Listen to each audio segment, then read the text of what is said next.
대한민국의 자산시장을 지배해온단 하나의 절대 명제.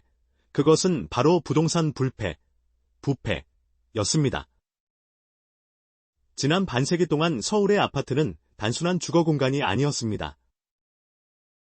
그것은 중산층으로 진입하는 유일한 사다리였고, 인플레이션의 파도를 헤쳐나가는 가장 강력한 방패였으며, 무엇보다 돈을 사지 않으면 평생 살 수 없다는 공포가 만들어낸 욕망의 용광로였습니다. 우리는 모두 그 용광로 속에서 뜨겁게 달궈졌습니다. 2020년과 2021년, 유례없는 초저금리의 유동성 파티 속에서 2030세대는 영혼까지 끌어모아 이 파티에 막차를 탔습니다.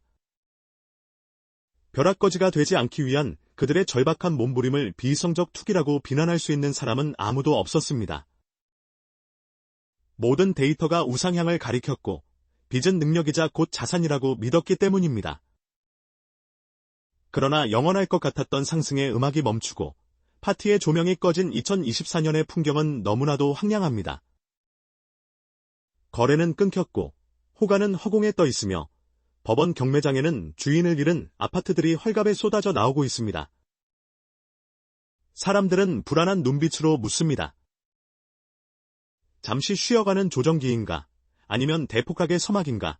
하지만 많은 경제 지표들은 우리가 그동안 경험했던 짧은 조정 후 급반등하는 V자형 회복이 아닌, 한번 추락하면 아주 오랫동안 바닥을 기어야 하는 공포의 델자형 침체 입구에 서 있음을 가리키고 있습니다. 이것은 단순한 가격의 등락 문제가 아닙니다.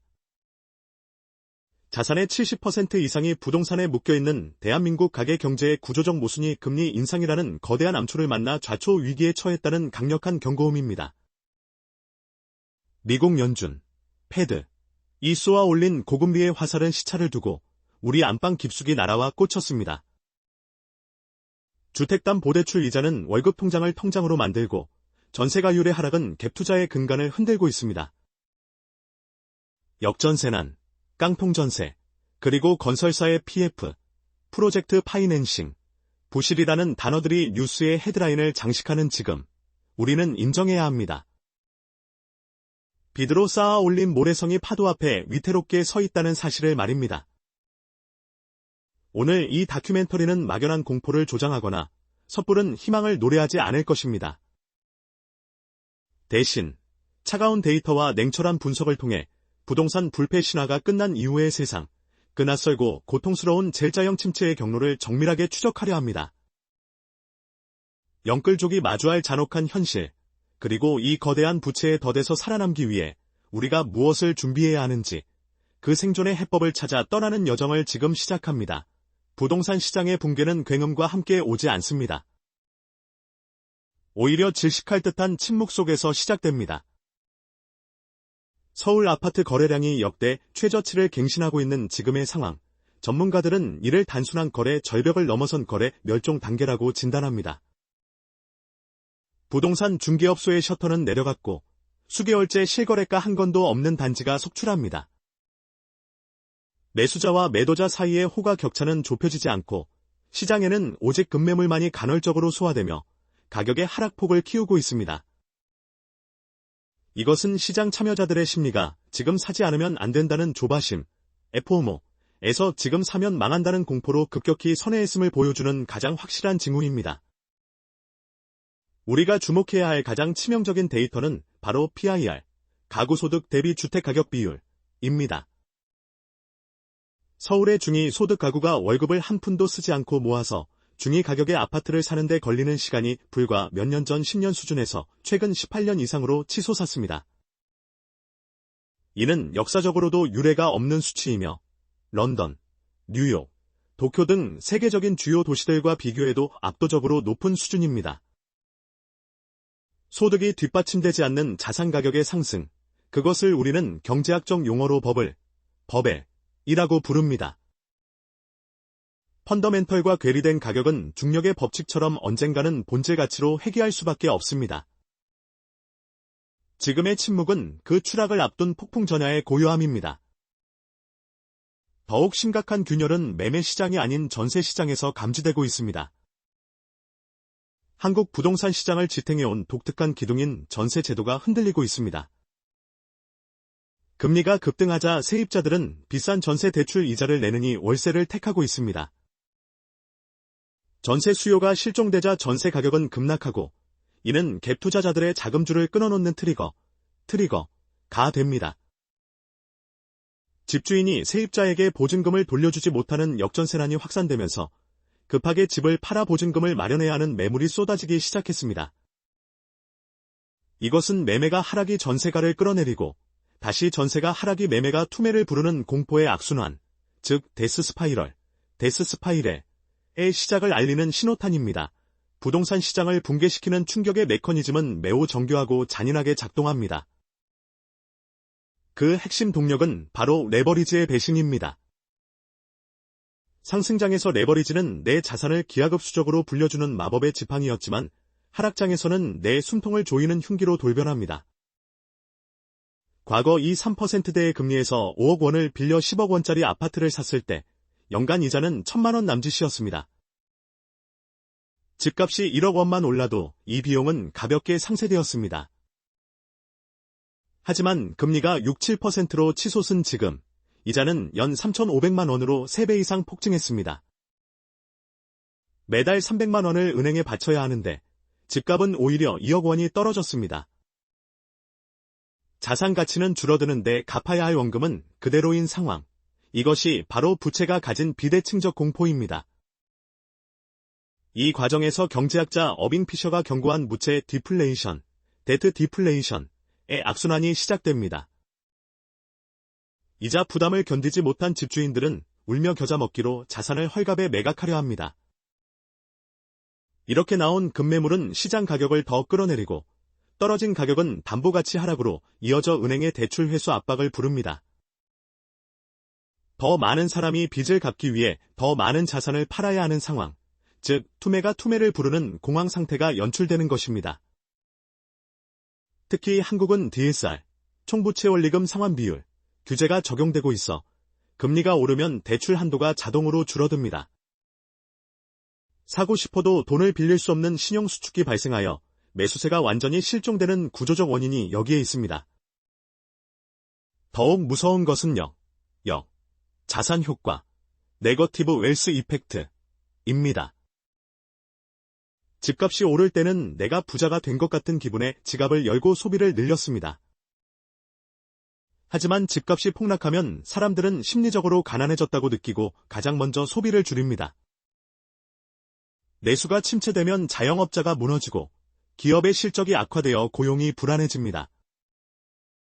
소득이 줄어든 가게는 빚을 갚을 능력이 더 떨어지게 되고 이는 다시 부동산 시장의 하방 압력으로 작용합니다. 한번 시작된 하락세가 단기간에 끝나지 않고 L자형으로 길게 이어질 수밖에 없는 이유가 바로 이 거시경제의 연결고리 때문입니다. 1990년대 일본이 겪었던 장기 침체의 메커니즘이 지금 2024년 대한민국에서 정확히 똑같은 방식으로 작동하기 시작했습니다. 이번은 다르다. This time is different.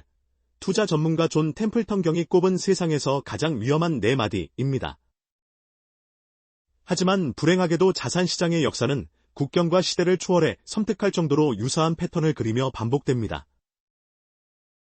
지금 우리가 목격하고 있는 부동산 신화의 붕괴 조짐은 30년 전 이웃나라 일본에서 그리고 15년 전 미국에서 이미 상영되었던 비극의 리메이크 버전일지 모릅니다. 가장 먼저 펴봐야 할 타산지석은 역시 일본에 밀어버린 30년입니다. 1990년 도쿄의 황공 땅값으로 미국 캘리포니아 전체를 살 수 있다는 말이 나올 정도로 일본의 부동산 버블은 극에 달했습니다. 일본의 땅값은 절대 떨어지지 않는다는 토지 불패 신화는 당시 일본인들의 종교와도 같았습니다. 그러나 인구 고령화와 금리 인상이 맞물린 순간 그 경고했던 믿음은 단 2년 만에 산산조각 났습니다. 상업용 부동산은 고점 대비 87%가 폭락했고 수많은 영끌족은 빚더미에 앉은 채 노후를 맞이했습니다. 중요한 것은 그 침체의 형태가 L자형이었다는 점입니다. 급락 후 반등한 것이 아니라 바닥을 기는 장기 침체가 수십 년간 이어지며 경제의 활력을 완전히 앗아가 버린 것입니다. 2008년 미국의 서브프라임 모기지 사태 또한 우리에게 시사하는 바가 큽니다. 당시 미국의 집값 상승을 주도했던 것은 신용등급이 낮은 사람들에게까지 무차별적으로 돈을 빌려주었던 변동금리 대출이었습니다. 집값이 계속 오를 때는 문제가 없었지만 연준이 금리를 올리자이자 폭탄을 맞은 차주들이 줄줄이 파산했습니다. 압류된 주택이 시장에 쏟아지며 집값은 반토막이 났고 이는 리먼 브라더스라는 거대 금융사의 파산과 전 세계 금융위기로 이어졌습니다. 미국과 일본 사례의 결정적 차이는 위기를 처리하는 방식에 있었습니다.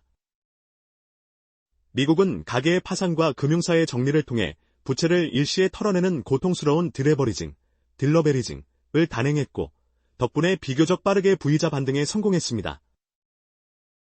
반면 일본은 부실을 덮고 부채를 천천히 줄이는 방식을 택했고 그 대가로 성장을 잃어버렸습니다. 지금 한국의 상황은 어느 쪽에 가까울까요? 안타깝게도 우리는 미국보다는 일본의 전철을 밟을 가능성이 농후해 보입니다. 세계에서 가장 빠른 속도로 늙어가고 있는 인구 구조, 생산 가능 인구의 감소, 그리고 부동산에 과도하게 편중된 자산 구조는 1990년 일본의 데칼코마니와 같습니다. 여기에 더해 한국 특유의 전세 제도는 하락장에서 갭 투자의 연쇄 붕괴를 일으켜 하락폭을 키우는 기폭제가 됩니다. 최근 중국 헝다 사태가 보여주듯 건설과 부동산 부양에 의존해온 경제 성장은 한계에 봉착했습니다. 글로벌 경제사는 우리에게 분명한 메시지를 던지고 있습니다. 빚으로 쌓아 올린 가격은 반드시 제자리를 찾아가며 그 과정에서 연착륙, 소프트 랜딩, 이란 교과서에나 존재하는 이상적인 개념일 뿐 현실은 언제나 냉혹한 경착륙, 하워드 랜딩 이었다는 사실을 말입니다. 부동산 시장의 침체는 단순히 집주인들의 자산 감소로 끝나지 않습니다. 그것은 한국 경제의 혈관을 타고 순식간에 시스템 전체의 위기로 전이되는 악성 바이러스와 같습니다. 그 전이 과정에서 가장 먼저 터져나가는 약한 고리는 바로 부동산 PF, 프로젝트 파이낸싱입니다. 대한민국 건설사들은 자기 자본이 아닌 미래에 지어질 건물의 수익성을 담보로 거액을 빌려 사업을 벌이는 위태로운 줄타기를 해왔습니다. 부동산 화랑기에는 이것이 황금알을 낳는 거위였지만 분양시장이 얼어붙은 지금은 시한폭탄으로 돌변했습니다. 지방에서 시작된 미분양의 공포는 이제 수도권 핵심지로 확산되고 있으며 자금 회수에 실패한 건설사들의 연쇄 부도설은 더 이상 루머가 아닌 현실이 되고 있습니다. 중견 건설사 하나가 무너지면 그 밑에 딸린 수백 개의 하청업체와 자재 납품업체들이 줄줄이 도산하는 도미노 파산이 일어납니다. 이는 곧바로 대량 실직 사태로 이어져 지역 경제를 초토화시킵니다. 이 부실의 불길은 건설사를 넘어 금융권, 특히 저축은행과 캐피탈, 증권사 같은 제2금융권으로 옮겨붙고 있습니다. 수익률에 눈이 멀어 위험천만한 브릿지론과 PF 대출에 막대한 자금을 쏟아부었던 금융기관들은 이제 회수 불능이라는 성적표를 받아들고 전전긍긍하고 있습니다. 연체율은 가파르게 치솟고 있으며 만약 특정 금융사의 부실이 표면화될 경우 예금자들이 돈을 찾기 위해 몰려드는 뱅크런 사태가 발생할 수도 있습니다. 2011년 저축은행 사태의 악몽이 재현될 수 있다는 경고가 나오는 이유입니다. 금융시스템의 신뢰가 무너져 자금시장이 경색되는 돈맥경화, 크레디트 크런치가 발생하면 건실한 기업들조차 흑자 도산의 위협에 노출되는 시스템 리스크로 비화합니다. 무엇보다 뼈아픈 것은 소비 절벽의 현실화입니다. 한국 가계 자산의 75%가 부동산에 쏠려있는 기형적인 구조 탓에 집값 하락은 곧장 가계의 심리적, 실질적 빈곤으로 이어집니다. 내 집값이 수억 원씩 떨어지는 것을 목격한 사람들은 지갑을 닫아버립니다. 백화점의 매출이 줄고 자영업자의 폐업이 속출하며 기업은 투자를 줄이는 L자형 불황의 악순환이 완성되는 것입니다. 건설업은 대한민국 GDP의 약 15%를 차지하고 전후방 연관 산업 효과가 가장 큰 분야 중 하나입니다. 부동산이 무너진다는 것은 단순히 집값이 싸지는 차원을 넘어 내수 경제라는 엔진 자체가 꺼져버릴 수 있다는 국가적 재난을 의미합니다. 우리는 지금 그 재난의 입구에서 서성이고 있습니다.